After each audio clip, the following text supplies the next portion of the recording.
ہم کریں گے ہر مظلوم کی حمایت۔ السلام علیکم، میں ہوں حرین فاطمہ اور آپ دیکھ رہے ہیں حمایتی نیوز HD چینل۔ نظر ڈالتے ہیں آج کی اہم خبروں پر۔ Rawalakot Azad Kashmir PWD worker union ضلع پونچھ کے زیر اہتمام حلف برداری تقریب کا انعقاد کیا گیا۔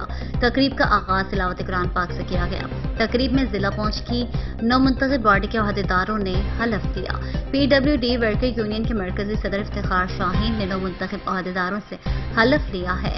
حلف برداری تقریب سے خطاب کرتے ہوئے مرکزی صدر افتخار شاہین نے کہا کہ PWD کے محنت کشوں نے آپ کو اس لیے منتخب کیا ہے کہ آپ ان کے حقوق کی نگہبانی کرتے ہوئے کسی بھی محنت کش ساتھ ہونے والے ناانصافی اور زیادتی کے خلاف ان کی پیٹھ پر کھڑے ہوں گے۔ انہوں نے کہا کہ نومنتخب عہدیداروں میں سے کوئی بھی اگر PWD کی محنت کش کے ساتھ کھڑا نہیں رہ سکتا اور ان کے حقوق کا تحفظ نہیں کر سکتا تو وہ بھی استعفیٰ دے سکتا ہے۔